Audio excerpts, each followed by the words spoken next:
Hey there fellow creators, Ben here from Snipit Studios, and welcome to How to Be an Artist Part 12. This week I'm going to be talking about adding your little personal touches to your work. Stick around.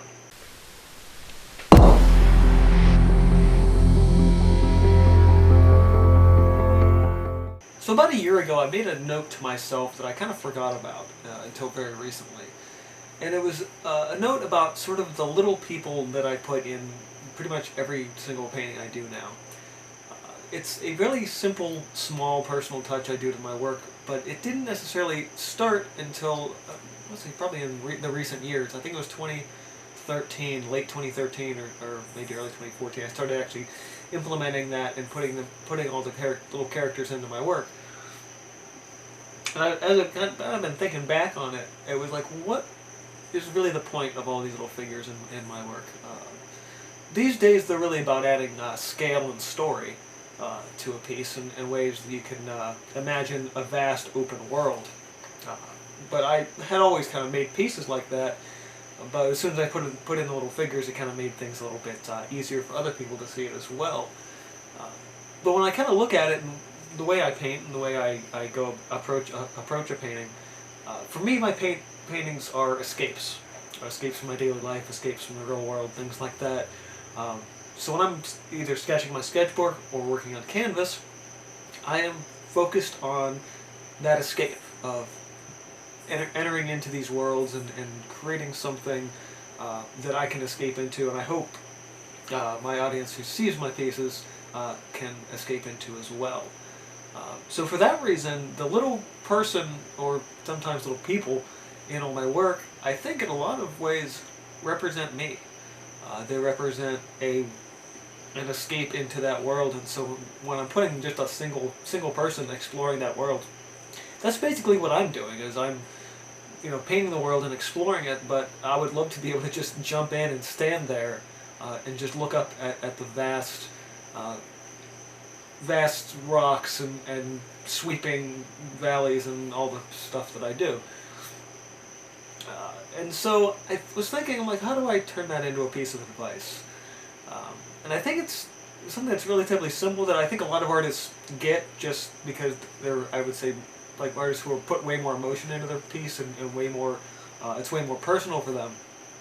But if it's not something you do on a regular basis, I think it's important to be able to put little personal touches into your work.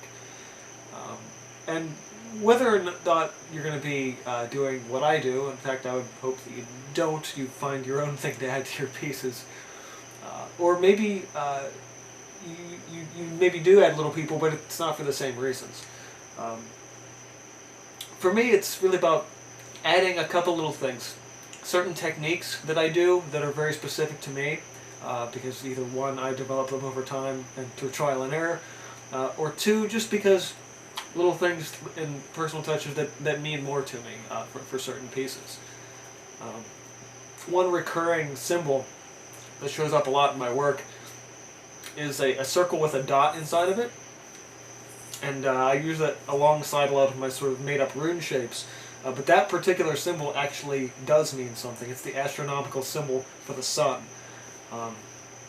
So every time I put it in my work or see it there, like, it means something to me because it takes me actually back to my high school astronomy class. So when I do that, I'm kind of referencing back to that and maybe adding a little bit of unique mythology into the painting that most people don't necessarily see. So if you're looking for a way to kind of take your work a little bit further, maybe jump into a little more symbolism or something like that, maybe your work just feels a little bit empty or distracting, or you're just not really feeling it maybe the way you used to, maybe it's time to add something a little bit more personal to it. I know now that since I've been putting the little people into my work, it's almost become a signature style element for me. Friends and fans and family will look for the people in my paintings, and if they're not there, they almost feel disappointed or betrayed that I didn't include a tiny person in there somewhere. So that little personal touch has become a way for me to develop my work and develop sort of my own voice through it. So, if you found this little How to Be an Artist segment useful, interesting, or just like hearing me talk, go ahead and hit that like button. Consider supporting on Patreon. Follow on Facebook, Twitter, Instagram, DeviantArt, all that fun stuff.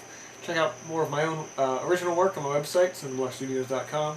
And this has been from Cinderblock Studios, and I will see you guys next time. Also, a little bonus thing. I've been trying to plug this here and there, but I've been I've picked up sort of evening game streams on Twitch on a semi-regular basis. I do sort of a big one every week now, but I also do them a lot of weekday nights. A friend of mine got me on Discord, so it's a lot. We're voice chatting back and forth and carrying on and having a good time. It's definitely not for, I would say, a younger audience. We get pretty rowdy and some very adult humor that happens in those conversations.